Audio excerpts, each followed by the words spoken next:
Hello friends, good to see you again through this video. Today I wanted to share about this question. God will accomplish all things for my life. But how much do we believe this statement? That's what I wanted to share today. This line, God will accomplish all things for me, right? It is quoted in Psalm 138 verse 8. It says God will perfect everything that is concerned about me. So which means the Lord promises you and me that He will take care of everything for us, right? He will fulfill our needs, and whatever the plans that He has for us, He says He will fulfill it. But how often do we believe this strongly? Because many times when we face situations or challenging circumstances, and when things are not going the way the Lord has promised, right?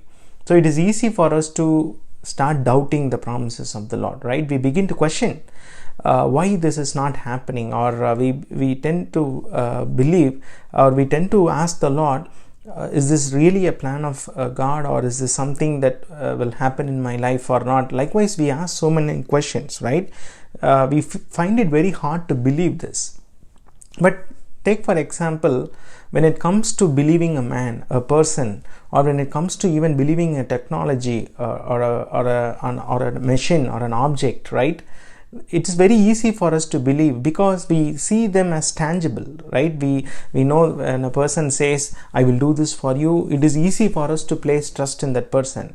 At the same time, for example, if I have to drive from my home to some place, right, I trust that my car will take me, I believe that my vehicle will take me from this place to that place. So I believe on man, I believe on machine, I believe on the technology, everything. But when it comes to believing the Lord, I have a problem. I have some doubts, and most often I am struggling to believe the Lord with a full heart, right? And that is why we need to understand what it takes to believe the Lord completely, right? We see in verse Hebrews chapter 11 verse 1, it says, now faith is the assurance of things hoped for, the conviction of things not seen. So it is obvious that when we don't see things happening, right, we struggle to believe, right? That is how the human mind is. But here the word of God says, that is when we have to truly believe. That is when we have to believe deeply that what God has promised, He will fulfill it. If you read in Numbers chapter 23 verse 19, it says, for God is not a man to lie, or for God is not a man to change His mind. Whatever He says, He will fulfill it, says the word of the Lord. So my dear friends, when God has given you a promise, when God has promised you that He will deliver you out of a situation, right? Irrespective of how that situation looks at this moment, you may not even see any improvement happening, or even things may get even worse than what is happening right now, right? So when these things happen, you should firmly believe the Lord. You should cultivate your faith, and you should strongly believe that what God has promised, He will fulfill it, right? And also when we think that God will accomplish all things for me, the word all things cannot be taken like whatever that I desire to happen in my life, right? Because God always works in His plans, in His timing, according to His purpose. So God has a plan for your life. He has already made a will for your life, right? So this is what I want to do with my child's life. So when God fulfills all those things that He has already planned for you, nobody can stop it, and it will definitely happen in the appointed time of the Lord.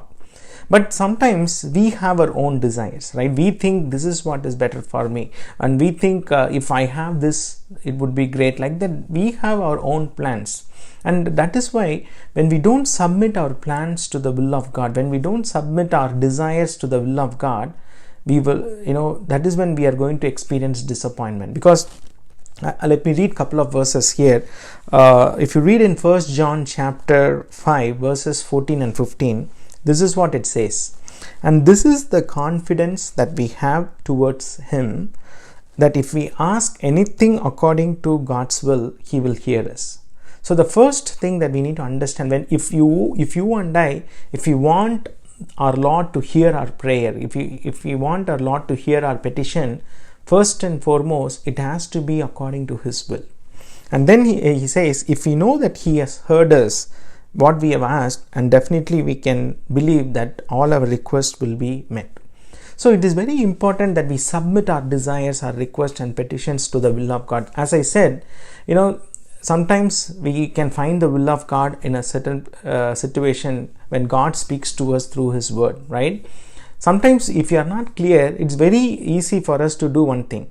Whatever that we have in our mind, we can submit it to the Lord's will and say, Lord, this is what I am thinking, but I want your will to be done. Let me submit this to your will. And if it is your will, let this happen. If it's not, let me accept that it is your will, and I will accept that it's your decision. So that is the way we have to pray. So when we pray like that, and when we submit to God's will, definitely God will accomplish His will in our life in His appointed time.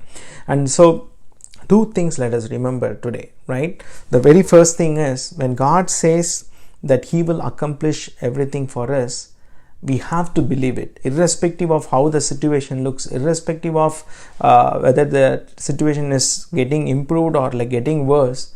You don't need to worry about the outcome of it, but you just believe that the Lord who has promised will definitely fulfill it. Then the second important thing, always submit your desires, always submit your petitions and requests to the will of God, so that God's will be fulfilled in your life in His appointed time. May the Lord bless this word. You all have a blessed and a happy day. God bless you.